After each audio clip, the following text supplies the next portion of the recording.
Hey everyone, welcome to the Withering Effect episode 173. Today's date is August 26, 2023, and I am Duds or Duds versus, known to the rest of the interwebs. And I'm Carl, you may know me as Carl Rides. What have you been up to recently, Duds? This question might be better for you because I've done nothing. You've done nothing. Well, I've been ill, so that's technically doing nothing. Yeah. So I had taken a lot of the summer off from content creation, half-heartedly in the beginning. So a lot of people know some stuff that's happened on work. We had a guy get hurt, go down. We didn't replace him. He's got his job and everything. So basically that meant we had to step up, which kind of meant Duds had to step up. Mm-hmm.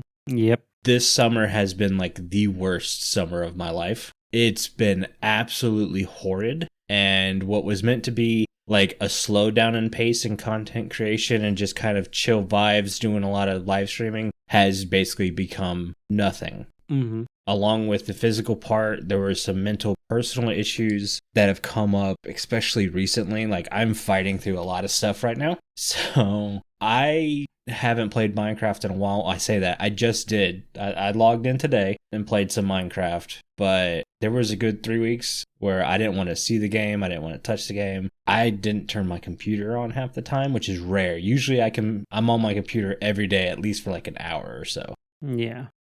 I did notice a few days where, quite a lot of days where you weren't on Discord at all, so. Yeah, stuff going on. It was dark for a couple days. Leave it at that. But I'm one of those guys to get out of that. I kind of just take a deep breath, take a step back, and then drive through it. So I'm starting the drive now. Hopefully we'll be on the other side of this in no time. Yeah. Yeah, that explains where I've been. Because there was so much I wanted to do this summer, and that died. Yeah.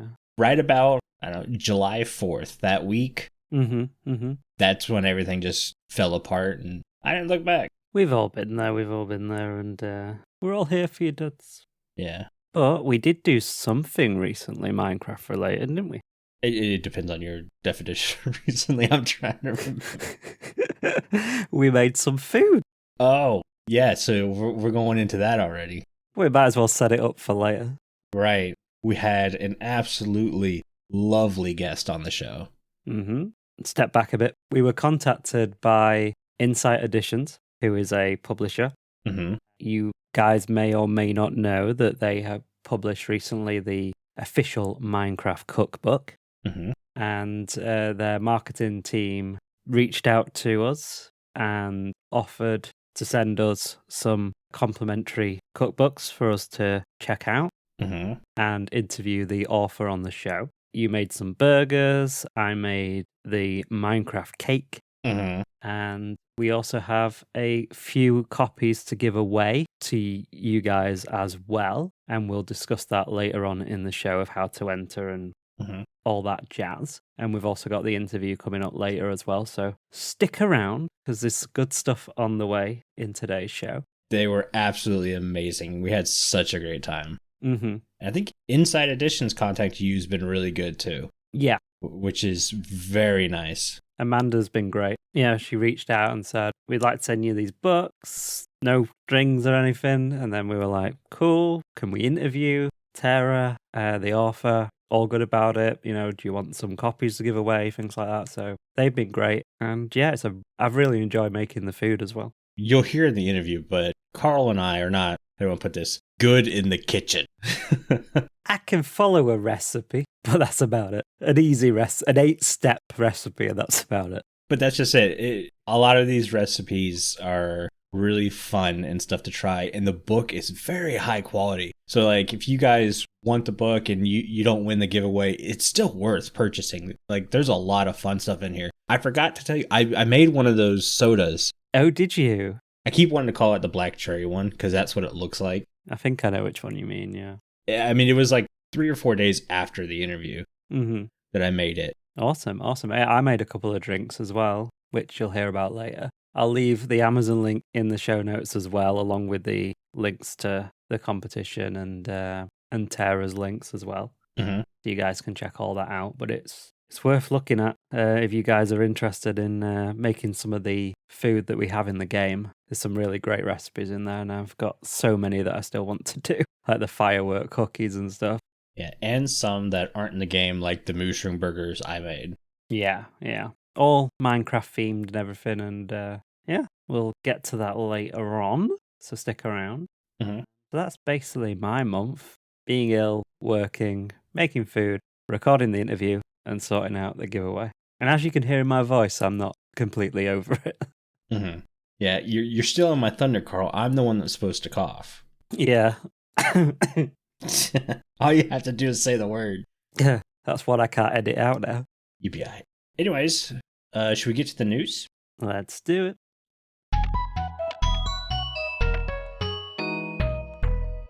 Some pretty big news. Mm-hmm. We have 2 snapshots that have come out. One of them's a bit smaller. Or I should say the most recent one's a bit smaller. And the way we're formatting the news segments now, we're not going to go over everything. There's some bans being made to skins and names that are inappropriate. And my eyes got real big because if you go searching through some of these Minecraft skin sites, there's some bad ones on there. Yeah. You know who you are. I'm really excited to see that going away. That'll be nice. And if Mojang does decide to take your name or skin off you, it looks like that you'll just be asked to create a new name before you can play online, or you'll be given a default skin before you're allowed to play online. From what I can tell, they're not going to take much more action than that against your account. You know, just pick a sensible name and skin and you'll be all good. Mm-hmm. But the big thing came from the experimental snapshot. Yeah.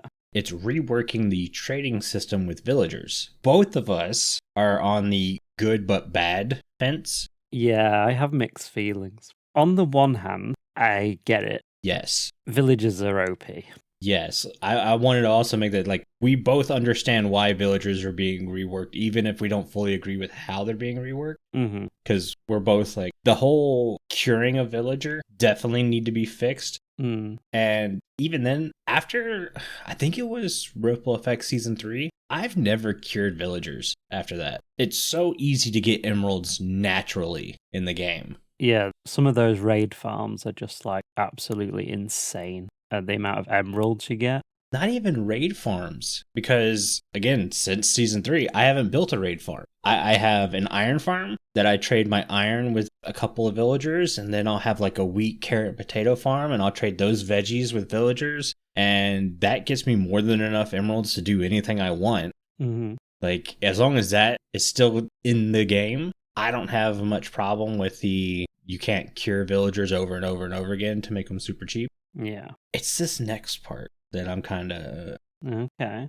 And it's locking certain trades behind certain villagers in certain biomes. Yes. That's my kind of... Well, there's another but I like it and I don't like it. I like it because it allows the player to be more precise when trying to get a trade they need. Mm-hmm. So you're not sitting there 45 minutes putting a lectern down and pulling it up. I should say this is for librarian villagers. Yeah. We're not talking the other ones. Java? I don't think this change has come to Bedrock yet. I don't think it's on Bedrock yet. But yeah, certain, like, fire resistance book would be a villager from the desert. I think it's a mending book is a swamp villager. Silk Touch would be snow, and Unbreaking would be jungle. Mm-hmm. That's where they sort of, well, they lose me on several parts, but this is where they lose me for one of the parts, which is having jungle and swamp in there when there isn't actually natural villagers there. Bingo. If they want to do this change and implement it into the final game, and like we say, it's in experimental, so we don't know whether this is going to be in 1.20.2 or whether it's going to be in 121 or 122 or 123 or whatever. We don't know. If they want to do this, then they need to put in jungle and swamp naturally generating villagers, because I feel like the average player is going to be like, where's my Unbreaking books? I've been in every biome, I've been to every village, and I can't get Unbreaking. Mm-hmm. Well, that's because they're in the jungle, and there isn't naturally, you've got to bring villagers from other biomes into that, create a breeder, and breed them from that. That's a lot to ask for the average player. Yes. They need to address that, definitely. Mm-hmm. That was one of my big gripes was the normal average player. Don't forget, over half the players still haven't gone to like the end or something like that. Remember that ridiculous stat? Yeah, there was some statistic about, I think it was the Nether. The Nether. Okay, yeah. I don't remember what percentage it was, but it was lower than I would have expected. Yeah, it was some massive number. And now you're asking the average player to learn villager mechanics and stuff. So having the villages actually there would be nice. Yeah. And then you have the problem of, have you ever tried to move a villager? Yeah. That's the most annoying thing in the entire world. I know people who would rather fight withers than move a villager. Villagers are so annoying. And I worked with them extensively in Season 3 of Ripple Effect. Mm-hmm. And this is where my next criticism of this changes. My entire base concept. For the guys that don't know, I had a Mushroom Island, which I turned into like a cyan teal sci-fi kind of island. And I had all my farms underneath. And I had on the top, I did all the interiors and all the buildings all differently because that season I was all about trying to better my interiors. And I had villagers in 95% of the buildings had villagers in them related to the farm underneath. But I wanted them in that cyan teal uniform, which you only get in the snowy biome. Mm-hmm. So for me to get all the enchantments that I wanted for the librarians in my little library building, I would have had to have mixed their uniforms and they wouldn't have matched the other villagers on the island. And that was a big part of the concept of that base. After this change, I wouldn't have been able to do that to the full extent that I wanted to. Right. I know that's a very sort of niche. I don't think many people are doing that. I know that's kind of a niche kind of example, but it's a real example. You can go and watch my videos creating that island and see all the villagers in the same uniform because I pulled them all from the Christmas area on Ripple Season 3. If we want to talk niche, I remember reading somewhere that this now affects super flat players. Oh, yeah, it would. Yeah, that's true. Because you don't have all those kinds of biomes and stuff, so they would lose out on some of the enchantments and stuff. Mm-hmm. So I think that sort of, those cases are probably things they never thought of when they were implementing this. They are super niche. Yeah, but it's something they probably didn't really consider. Yeah. But I don't want to be completely negative on this change because, as we said before, we understand. Right. They're completely OP, they need working on. Yeah. And at the same time, I kind of like the fact that the enchanting table's now relevant again. Mm-hmm. Because you can get enchantments from the enchantment table that you can't get from villagers unless you go to a specific biome. Yeah. So my big problem with villagers before, well, as they are now, is that the enchantment table is basically useless because it's so easy to get the book that you want. And it's kind of nice that now it doesn't completely fix the problems with the enchantment table, but it gives it some purpose again. Yeah. I'm under the enchantment table has always sucked to me. Mm-hmm. I like the concept of the enchanting table, but playing with enchantment levels and all that, trying to figure that out, I really enjoyed when you remember when they changed the lapis to either 1, 2, or 3? You remember when you needed like a ton of lapis to enchant things? Yeah. So that was a rework in the correct direction. Now we have the problem with these same villagers that we were trading for don't always give max level enchantments when you do trade for them.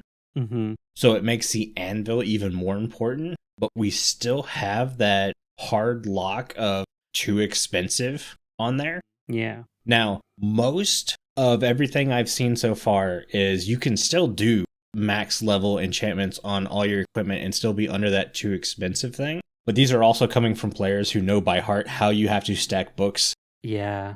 And items and stuff to get the lowest. And again, the average player, are they going to understand enchanting mechanics? Are that going to hurt them? That's the thing. Like, it's very easy to do all that stuff wrong. Right. I've done it many times. Yeah. And these last couple updates to me, it's felt like there's been a lot of unnecessary grinding. And this is where DuDs is in a very niche place of my own. I am not an explorer. Mm-hmm. I am a homebody. I'm going to go get what I need and then come back. And every update seems like, well, we're doing this so you explore more. We're doing this so you explore more. We're doing this so you explore more. I don't want to explore more. I want to be creative in my little zone. Mm-hmm. So now we have a lot more grinding with villagers and having to explore more. And if I'm going to build a good XP farm, why not let me take advantage of that? Take the too expensive lock back off. Remember when like you try to fix your axe or whatever and it'd be like 100 levels? Yep. Bring it back. Bring it back. If you're going to make it harder for me to enchant tools to max enchantment, reward me by giving me the too expensive, like, hey, you put in this time and effort to make an XP farm, or hey, you did the time and effort of going around and either killing mobs for XP or mining quartz like you do in early game. You deserve to be able to use your levels. Yeah? Definitely. There's got to be a give and take. I like the fact that we're reworking some villagers, but there's some other things that I think need to be reworked too. I'd like to see the enchantment table, I don't want to say buffed, because you can still get some really good enchantments from a single enchantment. Like I've gotten the Unbreaking 3, Fortune 3, Efficiency, whatever, 4 on the enchantment table. So you can still get a lot of really good enchantments. But it'd be like a little rework would be nice. I think if and when they implement this into the game, I would hope that it would come with changes to the enchantment table as well. I think that's why it's behind the experimental button, where bundles still are to this day. Yeah. So yeah, I think, and they're looking for feedback as well. There's a link to a feedback form, which we'll put in the show notes as well, so you guys can give your feedback on the villager changes as well. It's probably a while before we see this in the game, and it'll probably go through loads of iterations like it usually does. We'll see what happens. One of the other big thing that I want to mention is like enchantments for your fishing rod and your trident, and I think the crossbow. Crossbow, yeah. Yeah, none of those are being sold through villagers anymore. No. And everyone's like, well, you have to use the enchanting table. Why can't a fisherman trade you a book? I get librarians, they're known for the books and stuff, but if I needed to go somewhere to learn about fishing, go to a fisherman. Yeah, I don't necessarily would want to go to a library. I'd go to a fishing hole and talk to a fisherman that's been doing it a while. So maybe that'd be cool for a fisherman. I mean, we have the Fletcher villager who doesn't have a good use for his table still. They can do crossbows. I don't know about the trident stuff, but to me, it seems like a good idea to put those there. They're not really enchantments that people are gung-ho looking for all the time, like unbreaking or mending. I don't think it would be too lore breaking. Yeah, completely agree. Or maybe allow them to sell enchanted items. You don't get the books, but you can get the item, kind of like the armor and toolsmith and all that stuff. Does a fisherman sell enchanted fishing rods? No. Okay, I was going to say, I haven't messed with the fisherman much. No, that's a good idea. I like that. Share the love of the enchantments around then if you're going to make these kind of changes. Yeah. CubeCon? CubeCon, 6th to the 8th of October. It's coming soon. We've built a booth in their creative world. We're just waiting to see whether it'll go in the venue. I'm sure that it will. And other things that we want to do, but we haven't had any confirmation on any of that yet, so we can't say anything. But yeah. And I will put out there, Channel 64 also has a booth. They do indeed. Since I'm part of that S&P, throw that out there. Oh, we did have the Channel 64 tour date not too long ago. You did, yeah. How did that go? I was at work when you did that, so I didn't get to get involved, unfortunately.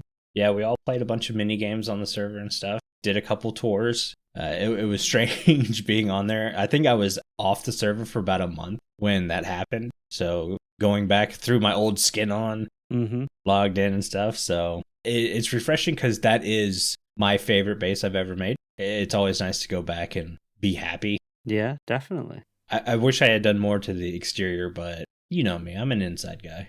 You sure are.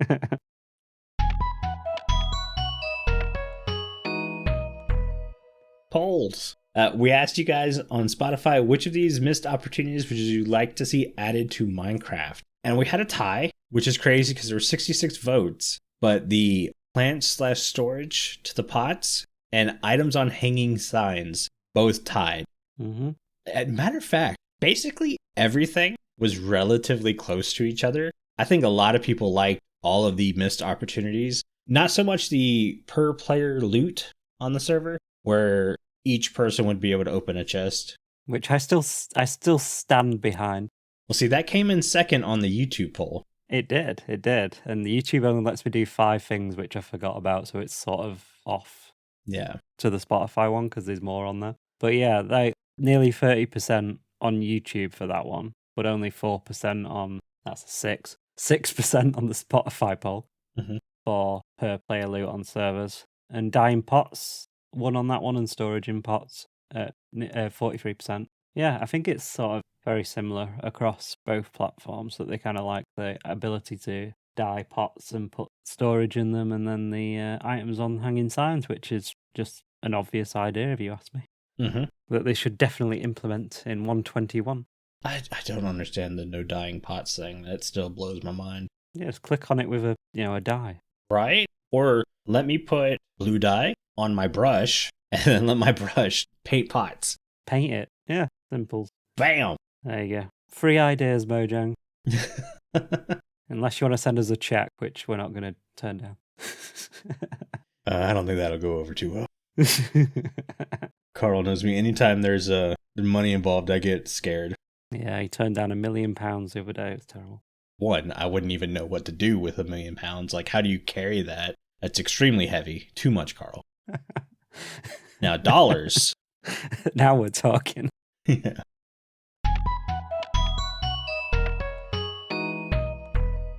Okay, all jokes aside, we have some listener comments. This one's from Starhammer88. This was a long time coming. They posted this early July. I already explained what happened in early July, or at least kind of halfway, so I am so sorry it's taken this long to get to your comment. But they say, hey everyone, just finished listening to all of the episodes from 1 to 171. I hate to hear that Jimbo is leaving the show, but I know it's for the better. Now for my question. I think the netherite smithing template is a bad addition to Minecraft, so what would y'all have liked to see in its place? Thank you, and keep up the amazing work. Thank you so much for submitting your question and hanging out there, and I agree with you. I don't like the netherite smithing template. Is that like the templates we talked about?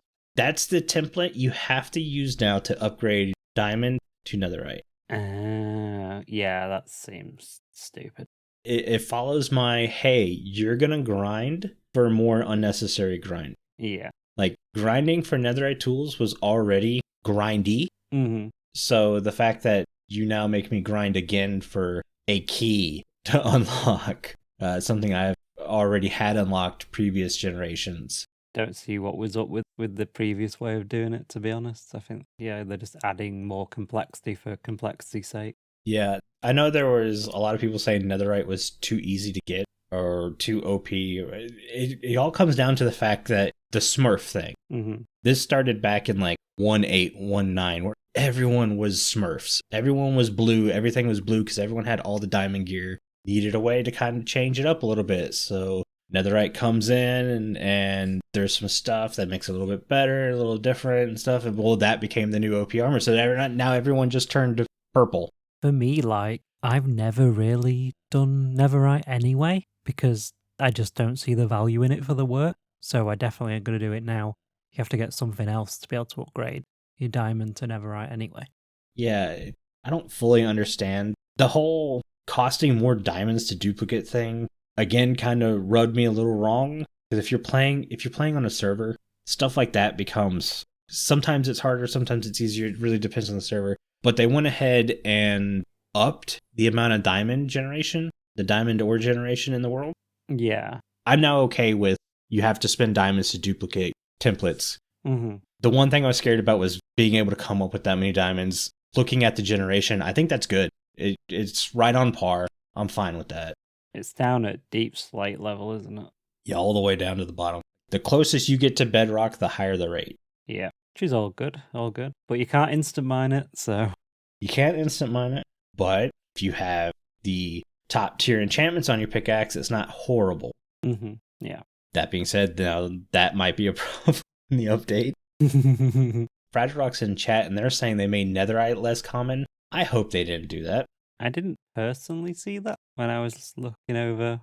I could have missed it also, but if they did that, that's a bad idea. Like, why? Why would you make the rarest ore in the game more rare? Yeah, I'm not sure on that one, whether that's actually a thing.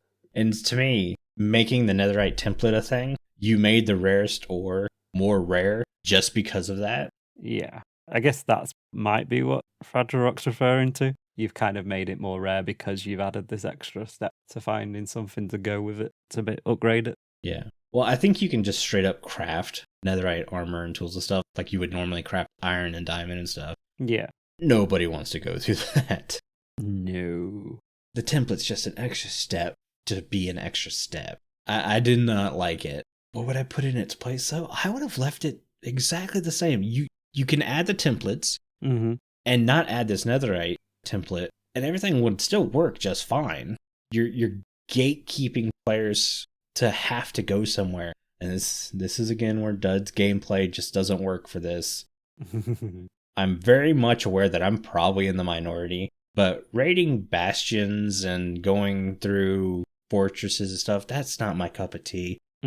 I do it maybe once a season. And never mind, I ain't doing that again. Now I'm kind of being forced to, so I'm very against the grain on this one, as I'm sure with the players who never go to the nether are. But then again, if you don't go to the nether, you're not getting netherite anyways, so... That is very true. Yeah, that's very true. Yeah. Anyways, this one's from Jesse W.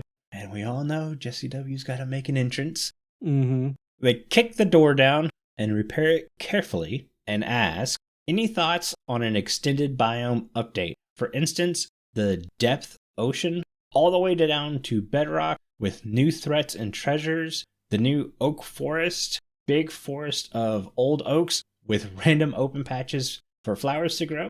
I feel simple things that would change Minecraft a lot and help with exploring. We all know where I stand on exploring. Jesse W. Dino Fanatic was slain by a bird. A plane. A platypus. And I have to read it this way. Parry? No, I can't do that voice. Parry the platypus? Parry the platypus? Yeah, I can't do Doofenshmirtz. But I read it just for you, Jesse. Yeah, I would love miniature biomes inside biome updates. Yeah. We got that with the bamboo in the jungle. We're getting that a bit with cherry blossoms. Mangrove? The mangrove inside swamps. Yeah. We're already getting some of that. So I would love more of it. Yeah, definitely. I would love more of it. You don't necessarily have to do an entire biome upgrade, just sections. Yeah. I'm sure they will do more of those. We're getting to a point where there's not too many low-hanging fruits left on big updates now. Right. The end as one of them.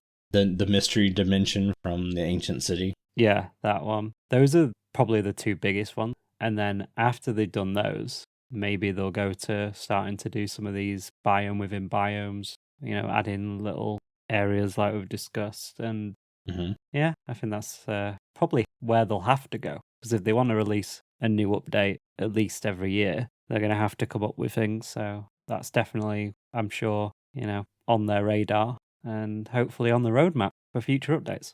Yeah, I always would have loved to have, talking about the old oak forest, you have something like that with a small clearing in there. Make this like a 1% chance of finding it. Super rare, quote unquote, structure where you find a sword and a stone.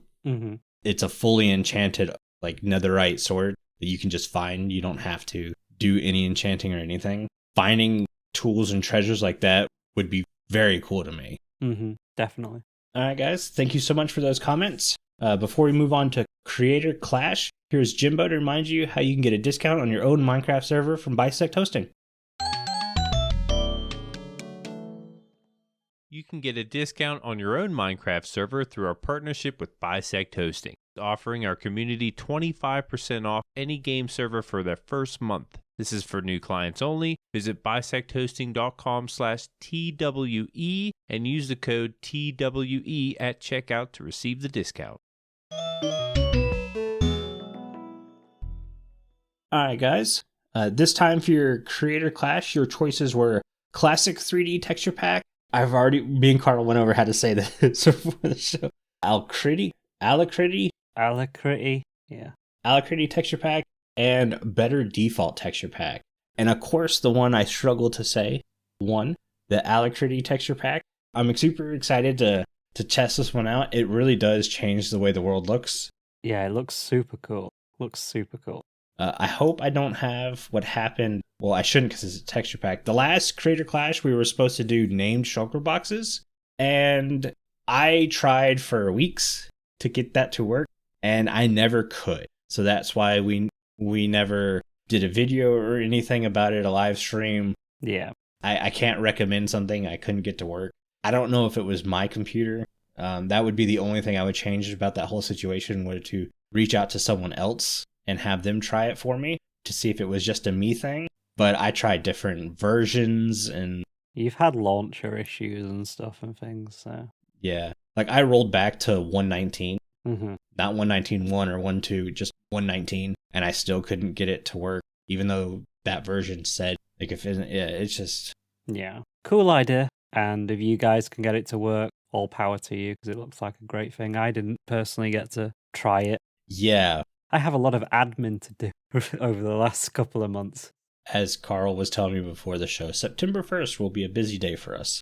It will indeed. Yeah, a lot of stuff going on. So, yeah. Texture pack looks really good as well, so look out for a stream. And follow us on social media to find all those links and stuff, because we post on there when DuDs goes live with the Creator Clash winner, and also when the video goes up as well. Mm-hmm.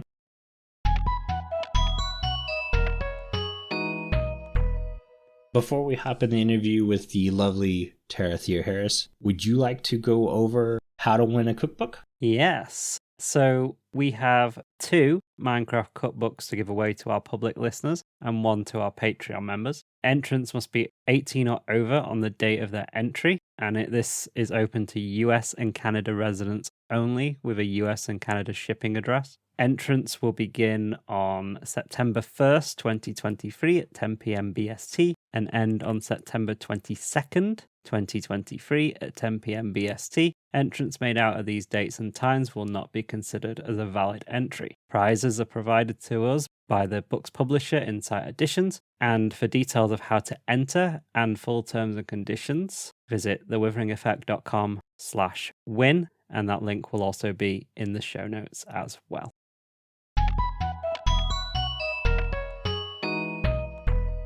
Tara, welcome to the show. Thank you so much. I'm so excited to be here. We're excited too. We had fun cooking some of your recipes. We did indeed. Oh my gosh. I can't wait to hear about what you cooked. Carl's did look infinitely better than mine, but he cheated. He chose dessert. Did you make the cake too? No. Okay. I did the mushroom burgers because I'm a huge burger guy. Ooh, that sounds nice. The thing is, I'm not a big mushroom and onion guy. Oh. What a one to pick. Yeah. I know, right? But see, it's not so much the flavoring of mushroom and onions. I'm a picky eater. I am the worst. They can get slimy. And that's it. The textures. So I made it for the most part. So let's just jump into it. So I did everything by the book except for just a couple things. One, I could not find the truffle salt as much as I looked for it. Couldn't find it. And instead of cooking it, was it on the skillet? I marinated the meat for like hours and then did it on the grill. Oh, good choice. It tasted so good. And like I didn't top it with mushrooms or onions or anything like that. Just let it marinate in the meat or in the juices, and then I grilled it. It was so good. The spread we made at the end. What is it? Oh, that garlic aioli? Yes. Yeah. That was probably my favorite part. Yeah, that sounds good. It was so good. I have pictures, Carl. I didn't forget to send pictures. Well, I forgot to send them, but I did take them. Nice. I was stuffed. I ended up eating 2 burgers in one sitting. And I went, that was stupid. And they're big burgers. Wow. Yeah. I was like, that was too much food, but that was so delicious. Very nice. Very nice. I was very happy because at first I was talking to you about doing the chicken sandwiches. Mm-hmm. And then I was like, no. I mean, I might not like mushrooms and onions, but I can make this work. Those are both good choices. They're both like reminiscent of, the nice big American diner sandwiches you'll get. Yes. Really big chicken sandwich or a really big juicy burger. Diners are like my favorite places to go. Yeah. I'm not a big restaurant guy or whatever, but you want to take me to a hole-in-the-wall diner? Yeah. Yeah. The greasier, the dirtier, the better. It adds flavor. Yes. I love it. Carl, do you want to go or do we want to save you for last and start asking some questions? I'll go. Go for it. So I made 3 things. Wow. Oh, overachiever. I made 2 of the drinks and the Minecraft cake, of course. Oh, okay. Of course I made the cake. That's a good one. It's a good one. Mm-hmm. I also made Survive the Night Soda Pop. Mm-hmm. Which is an espresso soda. Oh yes, I love my coffee, so that was a good one. That'll keep you up. Yeah. And today I had the Potion of the Turtle Master. Oh, yeah. That is so nice. My roommate saw the potion of the Turtle Master, and he was like, "You need to make that." I'm like, "I'm not. No, Mm-hmm. I'm not making what you want. I'm making what I want." Well, who doesn't want a chocolate turtle milkshake? Yeah. Yeah, the pecans are so good in that. Like, it really makes it. But the cake was awesome as well. As I was saying just before we started recording, as most of our listeners probably know, I'm from the UK. So when it says 2 cups of something, I'm like, huh? You and your leaders. So we do have a conversion chart at the beginning of the book. Yep. And originally, when I was creating these recipes, I did the conversions in the recipes as well. But as we were going through, we were realizing, like, just in case, my measurement was a little bit off or anything like that, we'd rather have people convert it themselves. Mm-hmm, mm-hmm. But the cake, that is a bold thing to make while having to do conversions, because when you're baking, you have to be pretty precise. So props to you for doing that. And this is the first time I'd baked a cake. Ever? From scratch, anyway. Wow. And you had to convert, and it turned out. It came out beautifully. That's amazing. Well, congrats to you. Thank you. This is one of the reasons we stand by this book, because Carl and I don't cook. You need me to make an omelet? I can do some breakfast for you. Mm-hmm. Carl's definitely in the same boat, but the fact that we were able to follow these recipes and make some good stuff. Oh, that makes my heart so happy. One of my big, I guess, like motivations for making these books, this Minecraft book, I did an unofficial Minecraft book years before this one. I've done a couple other fandom-based cookbooks. It's to help people learn how to cook and get excited about cooking. Mm-hmm. I want to be able to bring people in who don't know how to cook but might be a huge fan of Minecraft, and they don't normally want to make dinner, but they see something that they know from the game and they want to try it out, kind of get them excited and start that passion. So the fact you all were able to follow along with recipes and make something great, that makes me so happy. Yeah, it really, if you enjoy something and it can help you to enjoy something else, like enjoying Minecraft and then help you to enjoy cooking as well. Yeah. That's a really great way to get into something new, is to have it with something you already like. So it's a really, really good book. There's so many things in there that I still want to make. I want to make the Warped Forest flatbread pizza. Yeah, that looked good. I want to make the Firestar cookies. Mm-hmm. Yeah. I make quite a lot of like rubs as well, like different spices and stuff as well for like steaks and things. Yeah. So the redstone dust rub is going to be next on my list. Oh, awesome. This doesn't stop here. That's so exciting. What about you, Duds? What other ones were you looking at? I took a bunch of pictures of recipes on my phone, so when I'm in the grocery store, I can just kind of look at that and pick some stuff out, but my phone is dead, so it's on the charger. Nice. This does segue into one of our first questions, is like, how did you figure out, like, hey, I want to do cooking, chefing, create recipes? Like, did you just kind of stumble into it, or from a child, like, this is what you knew you were going to be? Yeah. I did some cooking as a child. Both my parents were pretty into cooking. My mom did a lot of the day-to-day cooking. My dad did a lot of like the baking and the grilling.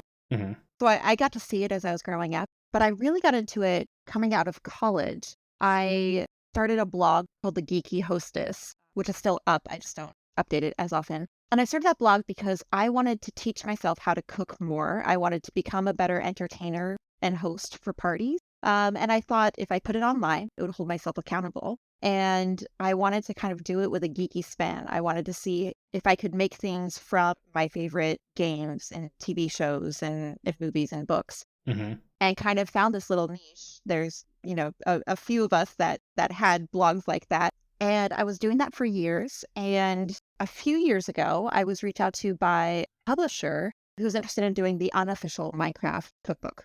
Mm-hmm.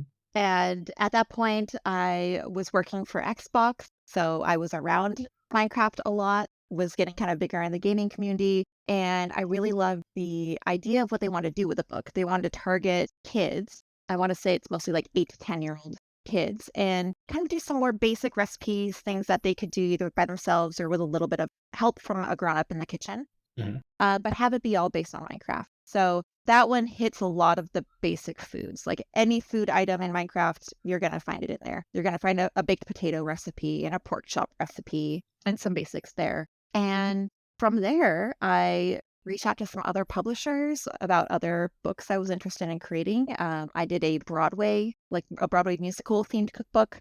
I did the official Tomb Raider cookbook. And then my publishers approached me and asked if I wanted to do an official Minecraft cookbook. And it felt so full circle and so exciting after starting with the unofficial one to be able to actually work with Mojang and create something really special. So this one, the official Minecraft cookbook, they wanted it to be a bit more elevated, in their words. They wanted it to be a little more creative, a little bit more complex of recipes, things that would target adults who maybe started playing the game when they were younger and felt nostalgic about Minecraft, or people who are currently playing it. So that's kind of the inspiration for this specific book.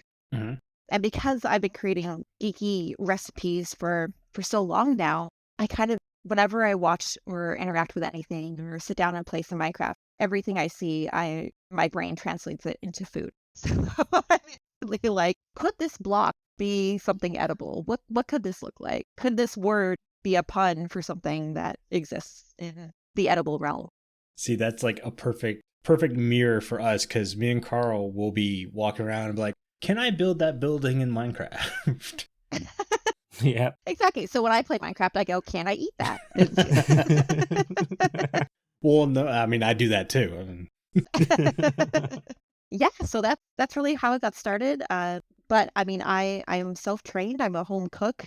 Awesome. I think because of that, I'm able to come at these recipes in a little bit more of an approachable way for folks who haven't been cooking a lot before. And my big goal is that anyone, anywhere can sit down, take a look at these recipes, be able to find most of the ingredients in their local store, and be able to sit down without a whole lot of special equipment. So you don't need instant pots or smokers or grills or things like that. It can just be you with, a stove and a microwave and make these recipes. As we discussed a little bit before we started recording, not all of these ingredients were easy for you all to find. I'm based in Seattle, Washington, in the US. So there's certain things that might feel common to me that aren't as common everywhere else. And I'm still kind of learning, what other countries might have versus the US for some ingredients. But I'm always learning. And it's kind of fascinating to find those little differences. So it also helps, like you said, you weren't making this cookbook for classically trained chefs. It's for the average person. So it translates well. It's like, well, I don't have this. Can I substitute something, or can I go without? And can I manipulate this recipe to fit with what I have? And obviously it works, because Carl and I are no specialists, and my burgers were pretty darn good. yeah. My cake was gorgeous. Oh, I love it. And that's something that I really want to encourage people to do, especially with a Minecraft cookbook. I mean, in Minecraft, you do this all the time. You see a tutorial and you start to build something yourself, and you change it to fit what you need and what you want. That's exactly how I looked at it. I looked at it as if I was building something. Yeah, and that's what I want you to do. For me, this whole thing is creative mode. You just go in and you create what makes you happy. You adjust for the time and for what works for you. And that's something that can give you a lot of confidence. Once you go through a couple of recipes, you learn the basic, you can start figuring out what it is you can adjust and what you can play with. And I have a few recipes like inventory bread, like suspicious stew. I think even the flower forest green that give you options as well, saying, you can use any of these types of grains. Yeah. Any of these spices or these flours to really make it your own. When Mojang approached you, did they just like, here's a list of all of our edible items in the game, make recipes? Or was there like an already, like, hey, we really want to focus on pork chops since that was a recent update, or something like that? It's a little bit of everything. They did give me a list of all of the edible items in the game. Mhm. They did give me a couple hints on some updates that were coming out before the book would be out. And then it was me heading down with the Minecraft wiki Mhm. for a lot of it, kind of looking at, what are maybe some blocks and some potions, some names of items that I can kind of turn into something. A lot of sitting in with my friends and playing Minecraft and just kind of exploring and walking around and seeing what looked interesting to me. Some of them were pretty easy. I mean, something like a mushroom. You're like, yes, I'm going to do beef. I'm going to do mushroom. This is going to make sense. And then some of them were kind of deep cut, like what did I end up calling it? The chicken jockey sandwiches, Yeah. where, it's supposed to be like the zombified piglin. So I've got, chicken with pesto to make it feel zombified. We've got the bacon for the piglin. You're incorporating all these little elements to kind of make a little in joke. But it's a mix of everything. We didn't want to do any of the basics that I'd really hit on in the previous book. Mhm. So we did stay away from a lot of the basics, but we did hit some basics. I have a kebab recipe that incorporates pork, beef, and chicken to kind of represent all of the Yeah, that one looked good. mobs that you see in the farmland Mm-hmm. or in the plains. Yeah, but for me, it's all about just kind of letting my mind wander, getting creative with it. I've got a buried treasure pie, which is a breaded salmon dish, because when you get buried treasure or you get a treasure chest, there's a chance that you have salmon inside of it. So I thought, why not do something with that? Yeah. Very cool, very cool. So, how long did it take from the initial list being given to you by Mojang to you having a list of recipes? Was that a long time? Was it a few months? How long was that kind of over? Yeah, I would say the initial list where I'm just really walking through and saying, I want to do this, this, this, and this before I fully write out the recipes. That probably takes about a month. It's going through, it's listing all of the things that I could think of right away. And then you take a look at that list and say, okay, to make this an excellent cookbook, we want to balance out the appetizers and the desserts and the entrees and the drinks. Mm-hmm. Mhm. So what do we need more or less of? I always end up brainstorming more desserts than anything else. I have a big sweet tooth, so I usually have to, take some of those back. I went straight for the desserts. Perfect. And it's so easy for Minecraft too. You've got the cake, you've got the cookies. There are so many fun options there. Mm-hmm. Plus, if you're looking at anything square, fudge, brownies, Yeah, blondies, all of those things just work so well. definitely. But yeah, so it was about a month to put together that full list that was, evened out with all the different types of food. That goes off to my publisher, it goes to Mojang, it gets all of their approval. Then comes the much longer period, which is actually writing the recipes and testing all of the recipes. Mhm. And that honestly probably took about between 4 to 6 months. Wow. A lot of back and forth at that point. That's when, I'll find out that something doesn't work and go back and come up with a new idea, things like that. Do you have a favorite go-to ingredient in your recipes? Oh, that is a really good question. Because I find myself doing this a lot. Every time I go to make something, it's like, yeah, that'd be good. But if I add this, it'll be better. I mean, I have a few of those for my own cooking. For my own cooking, you can never have enough garlic. Very true. I will always add way more garlic. If I'm ever looking for just like a quick seasoning, I've been doing a lot of everything bagel seasoning. Mhm. I don't know if that's as popular outside of the US, but that's been really big here lately. Never heard of it. Really? No. British. Oh my goodness. Although I don't really cook, so it could be that. So everything bagels are bagels that have like sesame seeds, poppy seeds, garlic, onion, Okay. salt, black pepper. I think those are the main parts on, but it's all on top of a bagel. So people have found recently that the seasoning alone is fantastic. I love to use it on eggs when I'm cooking. So that's like my go-to for breakfast. So those are my big seasonings right now. But when I'm creating recipes, I have a few ingredients that are kind of my like trick ingredients that I'll bring out to add some pizzazz. One of them being Pop Rocks, which are harder to find these days, but there are a couple of recipes in here that use those. The TNT and the fireworks cookies both use that. Mm-hmm. And then there's butterfly pea flour. Is that I think it's butterfly pea flour, which is a type of dried flour that people use for tea. But it does this very cool thing where it starts off blue, but if you add a citrus to it, it will turn purple. I use that in a lot of my cookbooks to, if there needs to be a potion or some sort of magical changing element. That's usually kind of a fun party trick. It doesn't taste like a whole lot, but it just looks beautiful. That's really cool. Mhm. And then sugar and flour. The classics. The basics. Yeah. A lot of butter. Yeah, as a southerner, I have butter and I'm gonna say this wrong because words are hard, but Creole. Oh. Like I put that on everything. Everything spicy. Nice. But getting back to the book, is there a certain recipe that was your favorite? Whether it was creating, coming up with, or just like when you did that final taste test, you're like, yeah, that's one of my tops. I have so many. Oh my gosh. I was like, which ones do I want to talk about? I'd say one of the ones I was really proud of, and whenever I pass by the picture of the book, I always smile, is the magma cream truffle.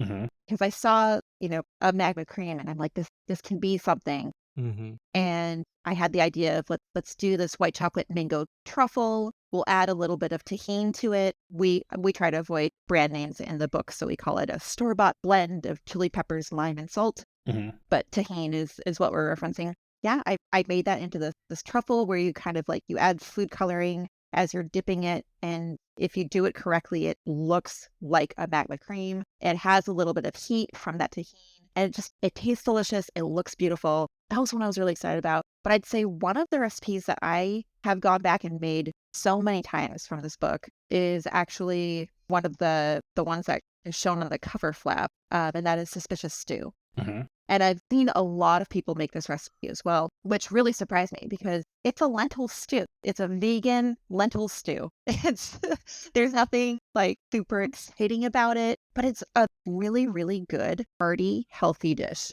Mm-hmm. Mm-hmm. So it's going to be one of my go-to dishes I'm making in the fall. It's great for meal prepping. You can make it at the beginning of the week and eat it for a couple lunches. Mm-hmm. And it's customizable. My thought when making it is that the greens you put into it at the end, depending on which green you put in, would be the effect you would give yourself. Same as how suspicious stew in game can change its effect. So if you're using spinach or kale or collard greens or whatever you use, they all have different vitamins, so they're all giving you a little bit of a different effect. Mm-hmm. So I just kind of geek out about those little details that really make it feel more immersive and make you feel like you're in the game. But above all, the fact that I made something that, I'm seeing so many people make as their first recipe out of the book, and it's legitimately just a very healthy vegan dish. I actually have that one bookmarked. I'm one of those people when it's summertime, it's hot all the time. I don't like warm meals when I'm hot and sweaty all day. Burgers being an exception because it's a cookout meal. It's a weekend. Yeah, you're grilling it.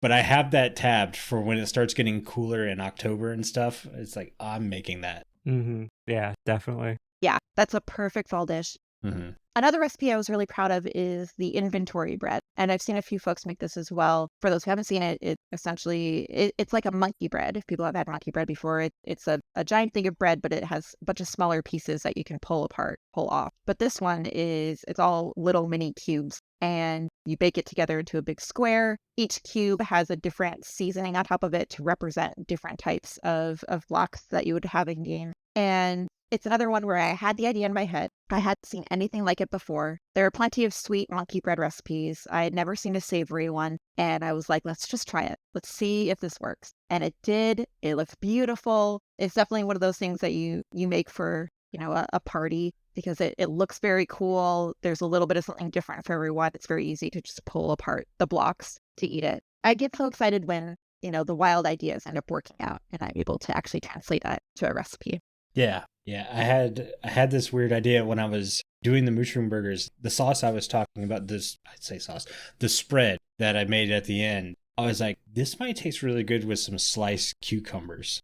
Ooh. I would have never thought to put cucumbers on a burger, but this sounds like it would be good. Such a good idea. Yeah, and again, that spread is a garlic aioli. Mm-hmm. It's one of those things where it's so simple, but it really elevates a burger. Yeah. I mean, if you normally just put mayonnaise on a burger, just add a little bit of garlic, a little bit of salt. I think this one has a dash of lemon juice in it, Mm-hmm. and it feels very fancy. And yeah, I mean, if you're looking at something like a cucumber sandwich, like a tea sandwich, which normally is just kind of like either mayonnaise or cream cheese and a cucumber, you could use this instead. Yeah. And really elevate it. I made an extra bigger cup of it that I've been spreading on my sandwiches before I go to work. Yes. Nice. That has been one of my favorite things. I'm a picky eater. I'm not a big mayonnaise person. I don't put mayonnaise on anything, but this was worth it. Aioli hits different. Yes. It doesn't have that super hard tang. It's a sweet tang, Uh-huh. Mm-hmm. which is what I liked. Yeah, I've had it on a few things in the past. It's so nice. And now I'd love to ask a question about the cake. Go on. So this was go on. This is our interview. Well, and that was kind of difficult to create the recipe for because, it's the cake. Mm-hmm. I mean, it's this iconic thing. I knew that this was the official Minecraft cookbook, so it felt like a very big responsibility, mostly to figure out what type of cake it would be. I had polled a bunch of my friends about, when you think of the Minecraft cake, what flavor is it? Is it chocolate? Is it vanilla? Is it something else? And everybody had a different answer. So I would love to hear what both of you, like just looking at the cake, the actual cake in game, what you would expect that flavor to be. I always expected it to be carrot cake with vanilla icing. Ooh, okay. I don't know why, but I always thought it was strawberry. Awesome. I mean, that works out well. That's similar to what I did for the book. Yeah. I always thought you'd peel it back and it'd be like red underneath, like strawberry coloured underneath. You're not alone. I had some friends say the same thing. Yeah. One friend thought it would be a cherry vanilla. Mm-hmm. I think another one thought red velvet. Mm-hmm. So a couple people were thinking the same thing.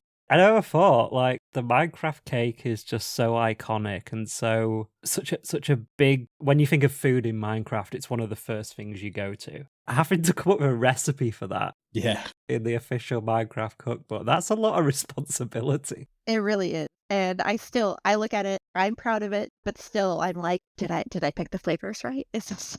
Did I do it right? Did I do it? For those who haven't seen it, I did a vanilla cake, kind of like your typical yellow vanilla cake with a layer of strawberry puree and a buttercream frosting, just because I'm a huge buttercream fan. And I wanted to kind of feel like a fresh strawberry shortcakey kind of feel, but Mm-hmm. whipped cream frosting is a little bit more difficult to use, especially if you're also using fondant like this uses. So buttercream is a little bit more stable, which is why we chose that. And then, fondant and strawberries. And I think the strawberry really came from trying to decide what the top decoration of the cake was. Yeah. What I could do to make those little squares that in the game might represent sprinkles, might be something else, but strawberries just seem to be the easy way to go. Definitely. But yeah, it's definitely partial because I really enjoy vanilla and fruity cake, so I went that direction. Yeah, with the buttercream and everything and the strawberries, it was definitely a good mix of flavors. When you cut a slice off, obviously I was getting the strawberry right in the middle, so it looked like a little tiny cake when I was having a slice of it as well. Oh, cute! Proper Minecrafty. It's a cake within a cake. A cake within a cake, yeah. Each time I had it, it was just like, this is awesome. So really good job on that. Really good job. Well, good job to you. Carl, I'm assuming my piece is in the mail. No, I ate all of it. Oh, yeah, of course you would. It's called research. You've got to make sure every last Yeah. taste of it is good. What if the final bit was horrible, You've got to know these things. There you go. Luckily, it wasn't. But, you got to do the research. I see how it is. I'll just make my own cake. Where's my burger? In the mail. I told you this. Oh, no, don't eat that. I'm going to get a FedEx box next week with burger in it. No. Pretty sure customs would stop that from coming. Probably. I'm pretty sure I just paid your newspaper delivery boy to throw it at your window. That explains a lot. No, I ate all those burgers. I made them Saturday for lunch. I had 2 for lunch. Didn't eat dinner because I was too full. Ate them again Sunday for lunch. So I had 4 burgers in 2 days. And I was just like, that was dumb. It's impressive. I was in a food coma all weekend. It was so good. Oh, dear. And like I said, I've been putting that spread on every sandwich. So basically since Saturday, there's been some part of that recipe I've been eating on a daily basis. I love it. And see, you just thought you were going to make one random recipe. Yep. Instead, you found a new cooking technique that you can use every day. I go up to everyone and be like, look how fancy I am. You see this? You see this spread? You eat your tomato sandwich. Yeah, when you're like, Insight Editions have sent us this cookbook. We've got to make one for the interview. And then we go, oh, but we want this as well. And we want this and we want that. Yeah, when Carl came to me and was like, hey, they want to send us a cookbook and we need to make some recipes. We just can't interview someone without making some of this.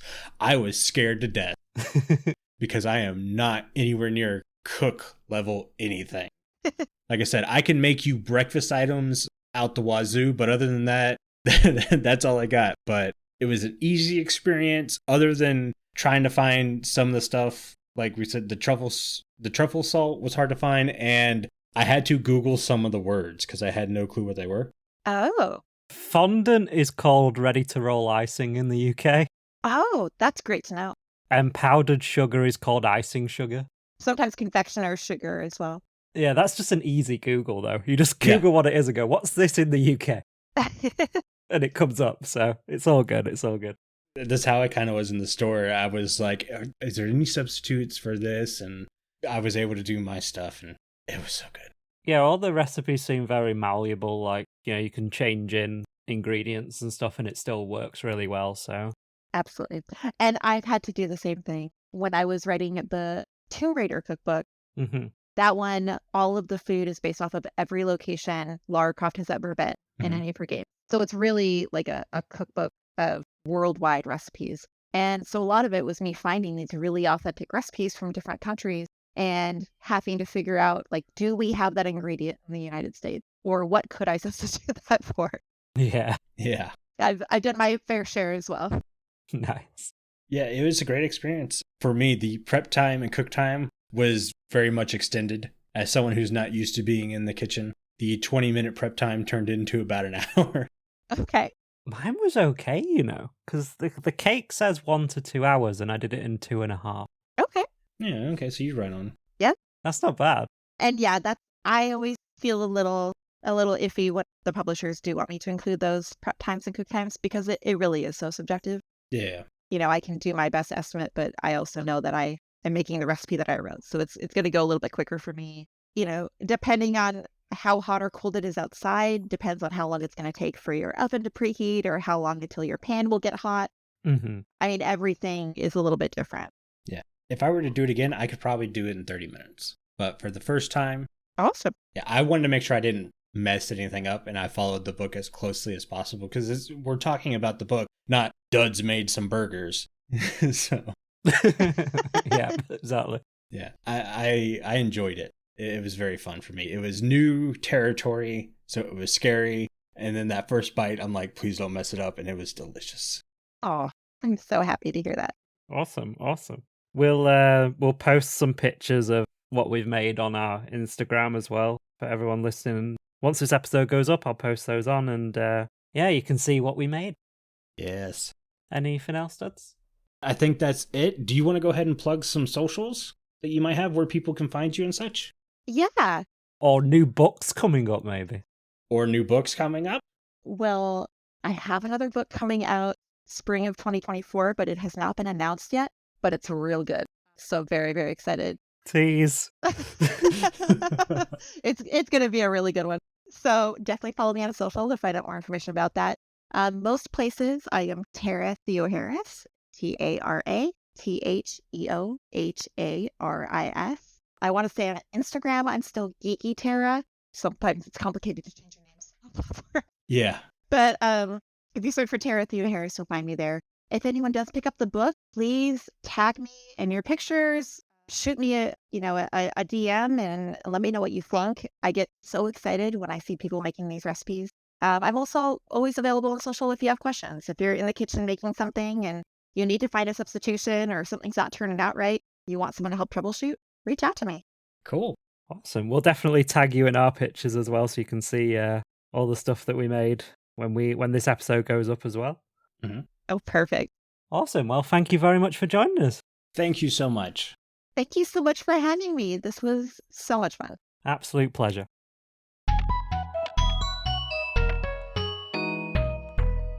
I think that's going to do it for today's show. Before I have Carl read us out, I want to say a huge thank you to all of our patrons who are supporting the show. Our milk level patrons are Aerington, Omni, BoboPlaysGames, FragileRock, and Loki. If you too would like to get access to exclusive benefits and extra content each month, please consider joining at patreon.com/The Withering Effect.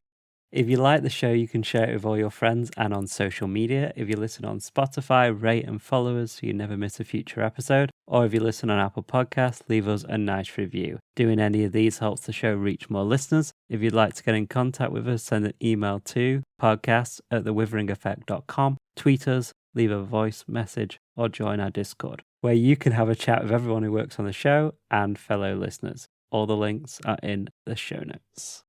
This show has been brought to you by our digital producer Carl and myself. The amazing music you hear throughout the show is created by the one and only Decoy. Everyone's social media info can be found in the show notes. You guys have been awesome. Thank you so much for getting withered with us. You should probably go drink your milk now. Bye. See you guys.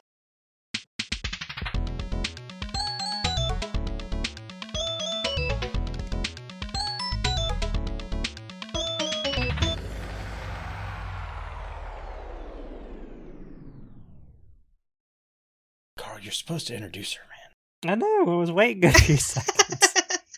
Jeez, man. This is going at the end of the show now. I was going to say, you just wanted a clip for the end of the show. I just wanted a clip. I just wanted you to,